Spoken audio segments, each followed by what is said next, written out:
కేంద్ర ప్రభుత్వం ఆపరేషన్ కగార్ను సవాల్గా తీసుకొని ప్రజాస్వామ్యానికి వ్యతిరేకంగా చేస్తూ ఉన్నదని చెప్పి కమ్యూనిస్టు పార్టీ అట్లనే మా నక్సలైట్ల సానుభూతి పరులందరూ కూడా ఫస్ట్ నుంచి దీన్ని వ్యతిరేకిస్తూ ఉన్న పరిస్థితి చూస్తూ ఉన్నాం. ప్రస్తుతం మనతో పాటు ఇక్కడ ఇందిరా పార్కులో ఒక పెద్ద ఎత్తున ధర్నా చేపట్టారు. ఖచ్చితంగా కగార్ని ఆపేయాలి, ఇదంతా కూడా ఖనిజ సంపదను కొల్లగొట్టి అదానీ అంబానీ కంపెనీలకు కట్టబెట్టే ప్రయత్నం చేస్తూ ఉన్నారు. ఖచ్చితంగా సీజ్ ఫైర్ చేయాలని చెప్పి మాట్లాడదాం. ప్రస్తుతం మనతో పాటు కమ్యూనిస్టు పార్టీకి సంబంధించిన వాళ్ళు ఉన్నారు. ఏం చెప్తారన్నా, ఇది ఒక ప్రతిష్టాత్మకంగా చేపట్టినాం, ఖచ్చితంగా కమ్యూనిజాన్ని అంటే నక్సలిజాన్ని మొత్తం అంతం చేస్తామని చెప్పి చెప్తా ఉన్నాడు అమిత్ షా కావచ్చు, మోడీ గారు కావచ్చు. ఏం చెప్పదలుచుకున్నారు? నక్సలిజాన్ని అంతం చేయాలంటే ముందు ఈ దేశంలో పేదరికాన్ని నిర్మూలించాలి. పేదరికాన్ని నిర్మూలించకుండా ఈరోజు ప్రజాస్వామిక విలువలను కాపాడకుండా ఈ దేశంలో అసమానతలు అంతరాలు లేకుండా చేస్తే మావోయిస్టులు లేని రాజ్యాన్ని నిర్మించడం సాధ్యమవుతుంది. కానీ ఈ దేశంలో పేదరికం, దోపిడీ, కులం, మతం రాజ్యం వెళ్ళినప్పుడు ఖచ్చితంగా మావోయిస్టులే కాదు కమ్యూనిస్టు పార్టీలు ఈ దేశంలో బ్రతికే ఉంటాయి. కమ్యూనిజాన్ని భూస్థాపితం చేసే శక్తులు కానీ కమ్యూనిజాన్ని లేకుండా చేసే వ్యక్తులు కానీ ఈ దేశంలో పుట్టరు. ఎందుకంటే కమ్యూనిజం అనేది ఒక సిద్ధాంతం, అది ఆ సిద్ధాంతాన్ని ఎవరు కూడా దాన్ని ఏమి చేయలేరు అనేది ఈ సందర్భంగా తెలియదు. అసలు ఎందుకు చేపట్టింది ఆపరేషన్ కగార్ అంటే మీరు అనుకుంటున్నట్టు అంటే నిజంగానే అక్కడ ఏదో ఖనిజ సంపదలు కావచ్చు అంటే మీరు అంటున్నట్టు నిజంగా వాటి కోసమేనా, లేకుంటే వీళ్ళ వల్ల అంటే నక్సలైట్ల వల్ల అక్కడ ఉన్నటువంటి ఆదివాసీ బిడ్డలు చనిపోతూ ఉన్నారు ప్రధానంగా అని చెప్పి చెప్తా ఉన్నారు. ఏం చెప్తారు? మావోయిస్టులను 2026 మార్చి కల్లా మావోయిస్టులు లేని భారత సమాజాన్ని మీరు చూస్తారని చెప్పి మా అమిత్ షా హోంమంత్రి స్థానంలో ఉండి అతను మాట్లాడడం అనేది అది హేయమైన చర్య, అది దుర్మార్గమైన చర్య. మావోయిస్టులను ఏరివేయడానికి ప్రధానమైన లక్ష్యం ఈ దేశంలో ఖనిజ సంపద అడవుల్లో నిక్షేపాలు ఉన్నాయి కాబట్టి ఆ నిక్షేపాలను తన అనుయాయులైన కార్పొరేట్ శక్తులకు దోచిపెట్టడానికి అదానీ అంబానీ లాంటి మల్టీనేషనల్ కంపెనీల యొక్క స్వప్రయోజనాల కోసం వాళ్ళు పెద్ద ఎత్తున ఈరోజు మావోయిస్టులను హతమార్చే కుట్ర చేస్తున్నారు. కాబట్టి ఆ కుట్రలను ఆపాలని చెప్పి సీజ్ ఫైర్ తక్షణమే నిలిపివేయాలని చెప్పి కమ్యూనిస్టు పార్టీలు ఈ దేశంలో ఉన్న ప్రజాస్వామికవాదులు, కవులు, కళాకారులు పెద్ద ఎత్తున ఈ దేశ ప్రభుత్వానికి వినతి పత్రాల ద్వారా కోర్టులకు వెళ్ళి పిటిషన్లు పెట్టిన భారత సైన్యం అనేది ఈరోజు కాల్పుల విరమణ చేపట్టడం లేదు. కాబట్టి ఇది దుర్మార్గమైన చర్య అని చెప్పి భారత కమ్యూనిస్టు పార్టీ సిపిఐ తరఫున కేంద్ర ప్రభుత్వాన్ని మేము డిమాండ్ చేస్తాం. ఆపరేషన్ సింధూర్ పేరుతో స్టార్ట్ చేసినటువంటి ఆపరేషన్ ఏదైతే ఉందో దాని మధ్యలోనే సీజ్ ఫైర్ చేసుకున్నారు. అంటే శత్రు దేశాలతో సీజ్ ఫైర్ చేసుకోగలిగింది, కమ్యూనిస్టులతో ఎందుకు చేసుకోలేకపోతున్నారు? నక్సలైట్లతో ఎందుకు ఇంత వైరుధ్యం ఉన్నది ఇప్పుడు కేంద్ర ప్రభుత్వానికి? ఈరోజు ఉగ్రవాదులు పహల్గామలో దాడి చేసిన తర్వాత 29 మంది భారతీయులను హతమార్చిన ఉగ్రవాదులను ఈ దేశంలో కాదు భూభాగంలో ఎక్కడున్నా వెతికి మరీ చంపుతామని చెప్పి ప్రగల్భాలు కలిపిన హోమ్ మినిస్టరు భారత ప్రధాని నరేంద్ర మోడీ గారు ఆ ఉగ్రవాదులు ఎక్కడున్నారో ఇప్పటివరకు కనుక్కునే లేదు. కాబట్టి దాని మీద చేసిన అంటే పాకిస్తాన్ పొరుగులో ఉన్న ఉగ్రవాదులకు ఊతమిచ్చే అంటే పాకిస్తాన్ తోటి ఈరోజు కాల్పుల విరమణ ఆపిరు, శాంతి చర్చలు జరిపారు. కానీ ఈ దేశ పౌరులైన మావోయిస్టులతో చర్చించడానికి భారత ప్రభుత్వానికి ఈరోజు మా ఆలోచన రావడం లేదు. ఇది దుర్మార్గమైన చర్య. ప్రధానమైంది మొదటగా చెప్పిన ఇప్పుడు చెప్తున్నాం, ఈ అడవుల్లో ఉన్న నిక్షేపాలకు ఈరోజు ప్రధానమైన కారణం ఆ అడవులు ఉన్న సంపదను అలా అనుయాయులైన వాళ్ళ స్నేహితులైన అదానీ అంబానీలకు దోచిపెట్టడానికి ప్రధానమైన ఆటంకం మావోయిస్టులు ఉన్నారు. కాబట్టి వాళ్ళని హతమార్చితే తప్ప ఆ సంపద మీద వీళ్ళకు అంటే ముందుకెళ్ళడే అవకాశాలు లేవు. కాబట్టి ఖచ్చితంగా వాళ్ళ కోసం మావోయిస్టులను హతమార్చాలనేది ఈరోజు భారత ప్రభుత్వం చూస్తున్నది. ఇది ఎప్పటికీ కుదరదు, ముమ్మాటికి ఇది సాధ్యం కాదు. కాబట్టి ఈ దేశంలో ప్రజాస్వామికవాదులు ఇప్పటికీ బ్రతికే ఉన్నారు. మీరు ఎంత నిర్బంధం పెట్టే కొద్దీ ప్రజాస్వామికవాదులు అంత ముందుకెళ్ళి ప్రశ్నిస్తూనే ఉంటారని చెప్పి మేము హెచ్చరిస్తున్నాం. నిజంగానే యుద్ధ నీతులునే జరుగుతూ ఉన్నాయి ఇప్పుడు జరిగేటటువంటి ఎన్కౌంటర్ అన్నీ కూడా. ఎందుకంటే ఏ ఎన్కౌంటర్ జరిగినా ఒక్క పోలీసు వాళ్ళకి కానీ ఒక్క బలగాలకు కానీ ఏం కావట్లేదు, కేవలం నక్సలైట్లే చనిపోతూ ఉన్నారు. ఎట్లా చూస్తారు అసలు జరిగినటువంటి ఎన్కౌంటర్ ఇప్పటిదాకా? ఏ ఎన్కౌంటర్లు అయినా ఈరోజు ఇటు మావోయిస్టులు పోలీసులను చంపినా, పోలీసులు మావోయిస్టులను చంపినా ఈ రెండు కరెక్ట్ కాదని చెప్పి మొదటి నుండి సిపిఐ పార్టీ చెప్తున్నది. పోలీసుల దాంట్లో కూడా చాలామంది ఉద్యోగం కోసం దాంట్లో చేరి ఈ భారత రాజ్యం అంటే ఈ రాజ్యం అనేది దోపిడీ రాజ్యం, దొంగల రాజ్యం. ఈ దొంగల రాజ్యానికి ఈరోజు పోలీసు వాళ్ళు వెన్నుదన్నుగా ఉంటారు. కాబట్టి ఈ రాజ్యం ఏది చెప్పితే పోలీసులు అది చేస్తారు. కాబట్టి ఇందులో బలి అవుతున్నది ప్రజల కోసం పోరాడుతున్న, త్యాగాలు చేస్తున్న మావోయిస్టులు బలి అవుతున్నారు.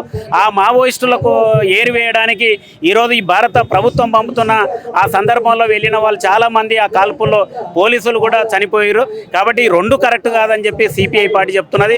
అందులో చనిపోయిన ఉద్యోగరీత్యా పోయిన వాళ్ళు సైనికులు పేదవాళ్ళే, ఇందులో ప్రాణాలు కోల్పోతున్న మావోయిస్టులు కూడా ప్రజల కోసం సంబంధించిన వాళ్ళు. కాబట్టి ఈరోజు అమిత్ షా కుటుంబ సభ్యులు నరేంద్ర మోడీ లేదంటే ఈ ప్రభుత్వంలో ఉన్న పెద్దల పిల్లలు ఎవరు సైన్యంలో లేరు, ఎవరు సైనికుల పోలీసు డిపార్ట్మెంట్లో లేరు, రక్షణ రంగంలో లేరు. మరి ఎవరు ఉన్నారంటే పేద కుటుంబాల నుంచి వెళ్ళిన వాళ్ళే ఆ సైన్యంలో చేరి ఈరోజు ప్రాణాలు కోల్పోతున్నారు. కాబట్టి ఈ కాల్పుల విరమణ ఆపేస్తే వాళ్ళు జీవిస్తారు, వీళ్ళు జీవిస్తారు, చర్చల ద్వారా అంటే పరిష్కారం అవుతుందని చెప్పి మేము ఆశాభావాన్ని పదే పదే కేంద్ర ప్రభుత్వానికి తెలియజేయడం జరిగింది. తక్షణమే చర్చలు జరపాలనేది మా ప్రధానమైన డిమాండ్. మీరేం చెప్తారంటే చనిపోయిన వారు ఎవరైతే ఉన్నారో ఎన్కౌంటర్కు గురైన వాళ్ళని కనీసం వాళ్ళ శవాలు కూడా ఇవ్వకపోవడం, వాళ్ళే అక్కడ దహనం చేయడం, ఇదంతా ఎట్లా చూస్తారు అసలు? ఇప్పటికీ ఒక 17 నెలలుగా ఈ ఆపరేషన్ కగారాని జరుగుతుంది.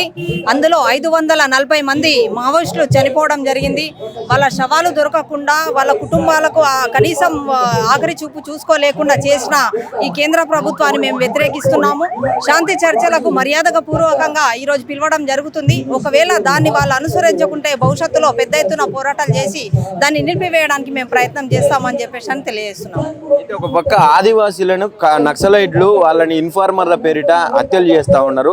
దానికోసమే ఆపరేషన్ కగారు పెట్టినాం, అమాయకులు చనిపోతా ఉన్నారు నక్సలైట్ల వల్ల అని చెప్పి ప్రధానంగా కేంద్రం మాట్లాడుతూ ఉన్నది, బీజేపీ మాట్లాడుతూ ఉన్నది. ఏం చెప్తారు? అట్లాంటిది ఏం లేదు. ఈరోజు ఆదివాసీలు అక్కడ సురక్షితంగా వాళ్ళ భూమిని వాళ్ళ పంటలను కాపాడుకుంటున్నారంటే అది మావోయిస్టుల ద్వారా అని చెప్పేసి అని మేము చెప్పగలుగుతాము. ఎందుకంటే గతంలో కూడా మనం చూసిన సందర్భాలు ఉన్నాయి.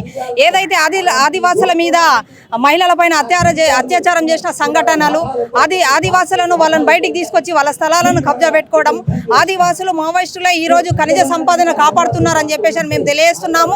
వాళ్ళు అక్కడ ఉన్నన్ని రోజులే ఆ ఖనిజ సంపద అక్కడ ఉంటుంది. లేకుంటే ఏదైతే అంతే ప్రైవేటీకరణ చేశారో అదే విధంగా దీన్ని ఖనిజాలని కూడా మొత్తం ప్రైవేటీకరణ చేసి అంతా ఆదాని అంబానీ కట్టబెట్టే ప్రయత్నం చేస్తుంది కేంద్ర ప్రభుత్వం అని చెప్పేసి మేము తెలియజేస్తున్నాం. సుప్రీం కమాండర్ అయినటువంటి నంబాల కేశవరావు నిజంగానే ఎన్కౌంటర్కి గురయ్యారా, లేకుంటే కొంతమంది మేధావులు ఆరోపిస్తున్నట్టుగా ఆయనని పట్టుకొని ఆ ప్లాన్ చేసి చంపిరు అని చెప్పి మాట్లాడుతూ ఉన్నారు? మీరేమనుకుంటున్నారు? అంటే అది మేము చట్టం కాదు చెప్పడానికి, అది క్లారిటీగా సర్వేలో ఏది తేలితే అది సిబిఐ కానీ ఇంకా లేకుంటే ఇంకా కఠినమైన దాన్ని గుర్తించడానికి ముఖ్య కారణమే అది. ఎక్కడ శరీరం మీద ఉన్నటువంటి గాయాలు కనిపిస్తాయి అని చెప్పి శవాలని ఇవ్వలేదని చెప్తున్నారు. లేదు ఇప్పుడు ఏమున్నా కూడా దాన్ని పరిశీలన చేసి దాని ప్రకారంగా చట్టాన్ని మేము చేతిలో తీసుకోవడానికి కాదు. ఏంటంటే వాళ్ళు చట్టరీత్యా చూసి దాన్ని చట్టం తెలియజేయాలని చెప్పేసి మేము తెలియజేస్తాం. మేమేం డిమాండ్ చేస్తున్నామంటే అడవుల్లో ఉన్న ఖనిజ సంపదలను కాపాడాలని చెప్పేసి మేము ఈరోజు ఫైట్ చేస్తున్నాము. అట్లాగే మావోయిస్టుల పైన శాంతి చర్చలకు రావాలని చెప్పేసి మర్యాదపూర్వకంగా సెమినార్ల ద్వారా ధర్నాల ద్వారా ఇప్పటి వరకు తెలియజేయడం జరిగింది. ఒకవేళ వినని ఎడల దాన్ని పెద్ద ఎత్తున ఉధృతం చేసి దాన్ని ఆపడానికి ప్రయత్నం చేస్తామని చెప్పేసి తెలియజేస్తున్నాం. చెప్పండి బ్రదర్, శాంతి చర్చల పేరు మీద ఉగ్రదేశం అయినటువంటి పాకిస్తాన్ తోటి శాంతి చర్చలు జరుపుకున్నటువంటి మన భారత సర్కారు ఎందుకు మన దేశ బిడ్డలైనటువంటి నక్సలైట్ల గురించి ఇంత దాష్టికంగా ప్రదర్శిస్తూ ఉన్నది? వాళ్ళ మాటలు వినకుండా అంటే శాంతి చర్చలకు మేము సిద్ధం అని చెప్పి ఒక పక్క నక్సలైట్లు లేఖలు విడుదల చేసినా కూడా దాన్ని పట్టించుకోకుండా ఇంకా అట్లనే ముందరికి పోతా ఉన్నది. ఏం చెప్తారు అసలు? ముఖ్యంగా చెప్పేది ఏంటంటే మన రాష్ట్రంలో ఉన్నటువంటి ఇప్పుడు అక్కడ ఉన్నటువంటి ఖనిజ సంపద, ముఖ్యంగా ఖనిజ సంపద, అక్కడ ఉన్నటువంటి ఖనిజ సంపద అంతా ఇప్పుడు ఉన్నటువంటి మేధావులకు అప్పచెప్పి ఇప్పుడు అక్కడ ఉన్నటువంటి నక్సలైట్లని ఆ ఖనిజ సంపద మనం దోచి వీళ్ళకి పెట్టాలంటే ప్రస్తుతం అక్కడ నక్సలైట్లు ఉంటే కుదరదు. కాబట్టి అదొక కుట్రపూర్వకంగా, నక్సలైట్లు అనేది కొత్తగా లేదు కదా, వాళ్ళు కూడా ఒక పార్టీకి సంబంధించిన వాళ్ళు. ఏదైనా ఉంటే కోర్టు ద్వారా చర్చల ద్వారా దాన్ని సానుకూలంగా స్పందించుకోవాలి. అది వదిలేసి డైరెక్ట్ మేము చంపుతాము పలానా డేట్ రోజు వరకు వీళ్ళు ఖతమైపోతారు అనేది ప్రకటించడం రాజ్యాంగ విరుద్ధం.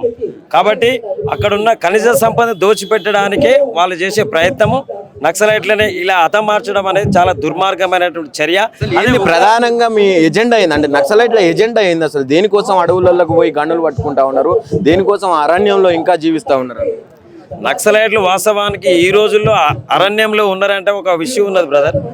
ఈ రాష్ట్రంలో కానీ ఈ దేశంలో కానీ ఇంకా కూడా మారుమూల ప్రాంతాలలో 20 రూపాయల నోటు చూడనటువంటి పబ్లిక్ ఉన్నారు, కనీసం పాఠశాలకు తెలియదు, వాళ్ళకు వేడి నీళ్లు వేడి చేసుకునేది కూడా తెలియదు, స్కూల్ అంటే తెలియదు, హైదరాబాద్లో ఒక బస్సు ఉంటుందని కూడా తెలియదు. అలాంటి మారుమూల ప్రాంతాలు చాలా ఉన్నవి. ఎలాంటి సమస్యలున్నా అక్కడ ఎర్రజెండా ఏదైనా కావచ్చు, వాళ్ళు కూడా పబ్లిక్ దిక్కే కొట్లాడుతారు.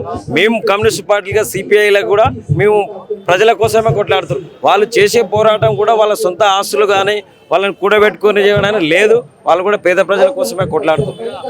ఏం చెప్పదలుచుకున్నారు కేంద్ర ప్రభుత్వానికి ఫైనల్? కేంద్ర ప్రభుత్వానికి, నరేంద్ర మోడీ గారికి, ప్రభుత్వానికి ఒకటే, ఈ అక్కడ జరుగుతున్నటువంటి నరమేధం ఏదైతే ఉందో తక్షణమే ఆపివేయాలి. అక్కడ ఉన్నటువంటి నక్సలైట్లతో శాంతి చర్చలు జరపాలి. కోర్టుల ద్వారా పట్టుకున్నటువంటి సరెండర్ అయినటువంటి నక్సలైట్లని కోర్టులకు అప్పజెప్పి మనకు రాజ్యాంగం మనం నమ్ముతున్నాం కాబట్టి ఆ రాజ్యాంగం ప్రకారమే శిక్షించాలని మేము డిమాండ్ చేస్తున్నాం సిపిఐ.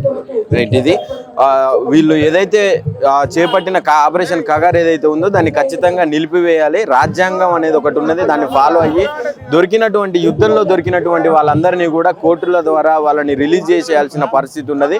దీని ద్వారా కొంచెం ప్రజాస్వామ్యం బతికే అవకాశం ఉన్నది. ఖచ్చితంగా వాళ్ళతోటి శాంతి చర్చలు జరపాలని చెప్పి కమ్యూనిస్ట్ పార్టీ తరఫున వీళ్ళందరూ కూడా డిమాండ్ చేస్తూ ఉన్న పరిస్థితి చూస్తాం.